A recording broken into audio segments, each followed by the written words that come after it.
Over the hazy skies of WWII, New Guinea, a lone P-38 Lightning drifts slightly above formation.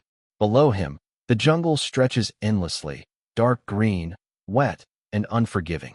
The air is thick with heat even at altitude, a shimmering haze that distorts distance and depth. Ahead, enemy fighters begin to climb into the sun. Other American pilots react instantly. They push their noses down, throttle forward, dive. But one pilot doesn't move. He doesn't chase. He doesn't dive. He doesn't even speak. Instead, he watches. He studies the angles, counts the spacing between aircraft, notes the climb rates, the way the Japanese fighters position themselves relative to the sun. To his wingmen, it looks wrong. Hesitation. Fear, maybe. But Captain Thomas McGuire is not hesitating. He's calculating. Because to him, this isn't chaos. It's a system, and systems can be understood. Below, the first tracers cut through the sky. Bright streaks. Violent. Immediate. The fight has begun. But McGuire still waits. Because he has already realized something that most pilots haven't. Aerial combat is not about courage. It's about mathematics. The Southwest Pacific in late 1943 is not a battlefield. It's a test. Distances are enormous. Hundreds of miles over open ocean and jungle. If your engine fails, there is no safe landing. No rescue. Only water. Or trees. And neither forgives mistakes. Airfields are carved out of mud and grass. Runways barely long enough. Maintenance crews work in rain, heat, and rot. Engines corrode. Metal weakens. Everything decays. Pilots live in tents. Sleep lightly. Wake to the sound of engines already running. Some don't come back. Not because they lack courage, but because they make one wrong decision. At the wrong time. At the wrong angle. And in the air. That's enough. The P-38 Lightning was designed for this theater. Twin engines. Long range. Heavy firepower concentrated in the nose. It can climb faster. Dive harder. Hit heavier than most Japanese aircraft. But there's a problem. It's not easy to fly. 2 engines. 2 throttles. Complex systems. In a calm sky, it's manageable. In combat, it becomes overwhelming. Most pilots are trained on simpler aircraft. 1 engine. 1 instinct. The P-38 demands something else. Precision. Discipline. Understanding. And many pilots don't have time to develop that. They arrive. They fly. They fight. And too many disappear. Japanese pilots are experienced. They've been fighting since 1941. They understand their aircraft. The Zero. Light. Agile. Deadly in a turning fight. They don't rush. They don't waste movement. They wait. They bait. They trap. American pilots are told one thing. Don't turn with them. Use speed. Use altitude. Dive. Shoot. Climb away. Simple. Clean. Logical. But reality is not simple. Because combat is not a script. Formations break. Pilots get separated. Visibility disappears. And suddenly, you're alone. With enemy fighters closing in. That's where instinct takes over. And instinct is often wrong. Most pilots react. They pull hard. Turn tighter. Fight harder. But every turn costs energy. Every second bleeds speed. And once the energy is gone, so are your options. McGuire sees this happening. Mission after mission. Good pilots. Brave pilots. Dying. Not because they're weak. Because they're predictable. And predictability is fatal. At night, while others rest, McGuire writes. A small notebook. Always with him. He sketches diagrams. Flight paths. Angles of attack. He writes numbers. Altitudes. Speeds. Distances. He studies not just what happened, but why. Why did that pilot turn? Why did the enemy break left? Why did the attack fail? He treats every mission like data. Not emotion. Not heroism. Data. Other pilots notice. They joke about it. Call him the calculator. Not cruelly, but not seriously either. War, to them, is instinct. Reflex. Aggression. To McGuire, it's a problem. And problems have solutions. During training flights, he begins experimenting. Small changes at first. Climbing slightly higher than the rest. Holding position longer before engaging. Refusing to chase easy targets. It feels wrong. Even to him. Every instinct says attack. But the numbers say wait. So he waits. And something begins to happen. He survives. Again. And again. While others return with damage. Or don't return at all. McGuire lands. Not by luck.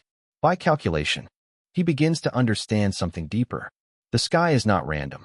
Every aircraft carries energy, speed, altitude, momentum, and every maneuver is an exchange between them.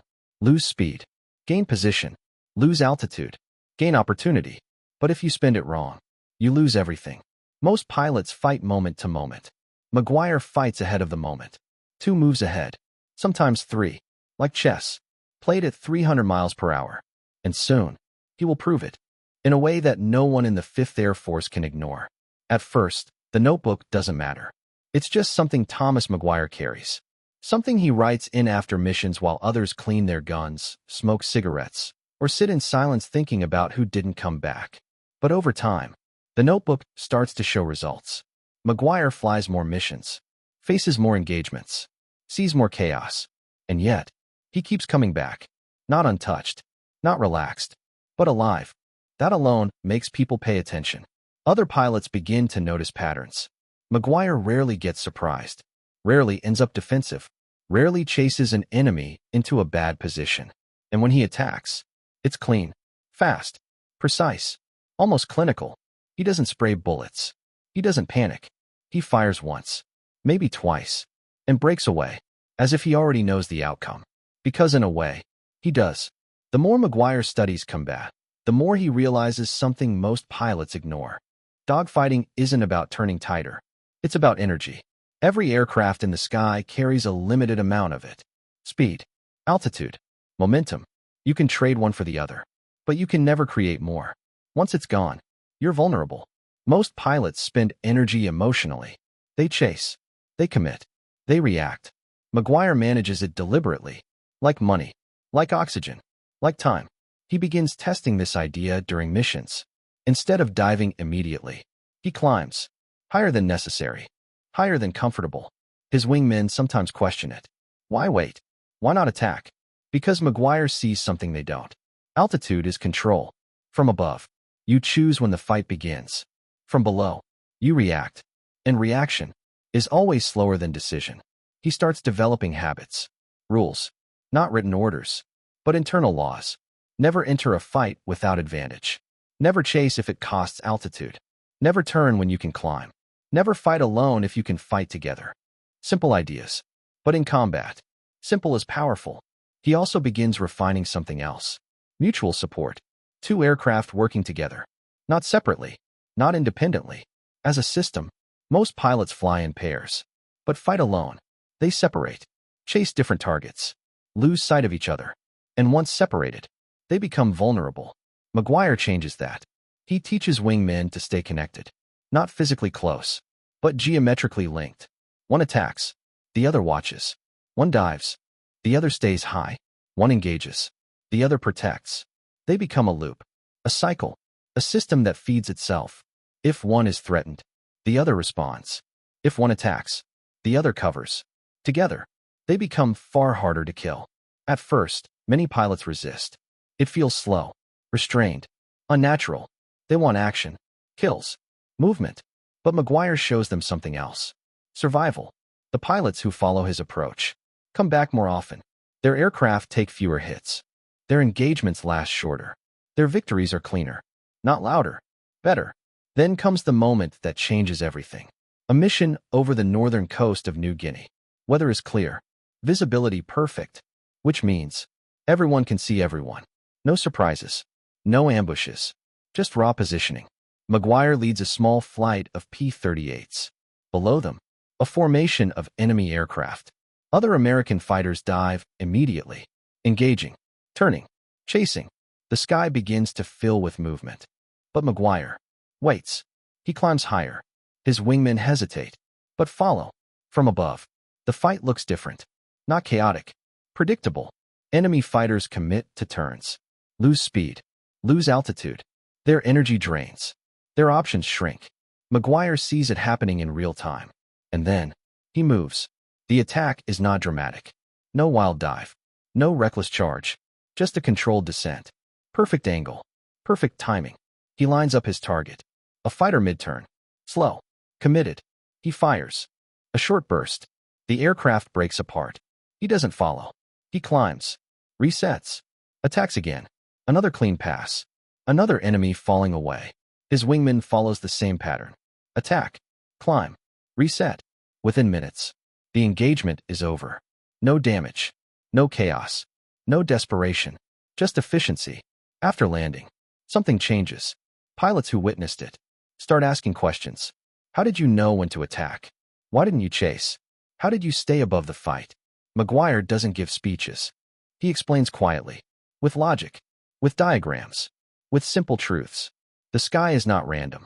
Every aircraft is limited. Every maneuver has a cost. And if you understand those limits, you control the fight.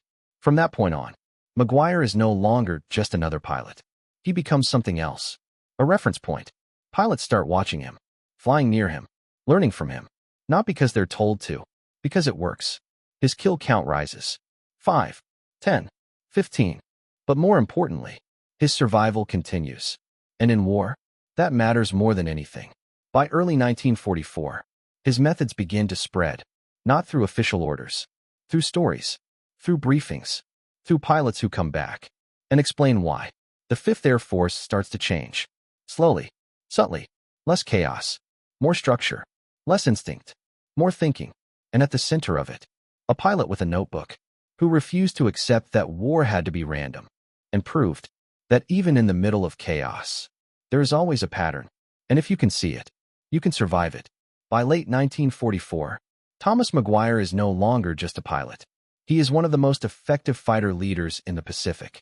His kill count climbs. 20, 30, 38 confirmed victories. Only one American pilot has more. But McGuire is not chasing records. He is still doing the same thing. Writing, studying, refining. Every mission is data. Every engagement, a lesson. Younger pilots seek him out. They don't ask how to get kills. They ask how to survive. And McGuire always gives the same answer. Think before you act. Not emotionally. Not instinctively. Logically. Because in the air, emotion is expensive, and most pilots can't afford it. By now, his methods have spread across the 5th Air Force. Not through official manuals. Through pilots. One conversation at a time. One mission at a time. Squadrons begin climbing higher before engagements. They stop chasing easy targets. They start fighting as pairs, not individuals. And something changes. Losses begin to drop. Not dramatically, not instantly, but noticeably. More pilots return. More aircraft land intact. The difference is small. But in war, small differences save lives.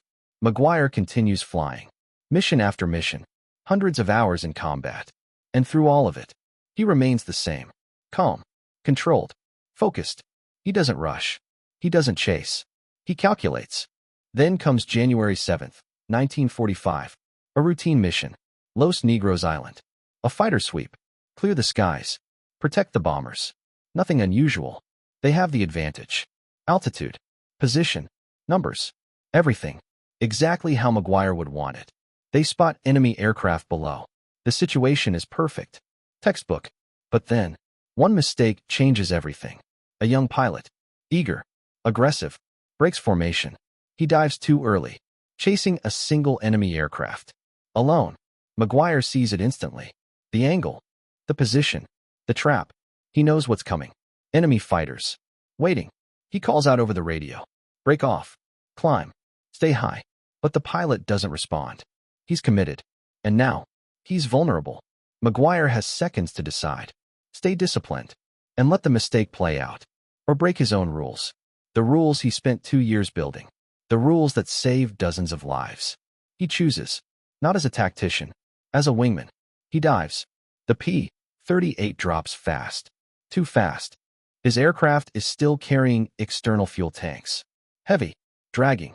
He should have dropped them. He doesn't. There is no time. Below, the fight collapses into chaos. Enemy fighters close in. The young pilot is already under pressure.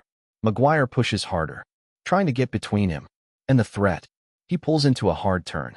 Too hard. Too low. Too heavy. The aircraft resists. Speed bleeds away. The controls stiffen. The margin disappears. Then, the stall. At altitude, you recover. At low level, you don't. The P-38 snaps. Rolls. Drops. Straight into the jungle. Silence. Thomas McGuire is gone. 24 years old. The news spreads across the 5th Air Force. Shock. Disbelief. A pilot who survived everything. Lost in seconds. There's an irony no one can ignore. The man who taught pilots to think chose not to. Not because he forgot. Not because he failed. Because someone else needed him. He broke his own system to save another life and paid for it. He is awarded the Medal of Honor. The citation speaks of courage, aggression, skill. But those who knew him understand the truth. His greatest weapon was never his aircraft. It was his mind. After the war, his ideas don't disappear. They evolve. Energy management, mutual support, altitude discipline. They become the foundation of modern fighter tactics. Taught, studied, refined. From World War II to jets to modern air combat. He never wrote a manual, never stood in front of a classroom. But his thinking changed how pilots fight, and more importantly, how they survive. Today, his name exists on bases, memorials, records, but his real legacy is invisible. It's in every pilot who chooses patience over panic, who chooses position over pride, who chooses thinking over instinct. Because in the end, Thomas McGuire proved something simple. War is not chaos. It only looks that way to those who don't understand it. But to those who do, it becomes something else. A system, a pattern, a problem, with a solution. And sometimes, the difference between life and death is not courage. It's the decision to think.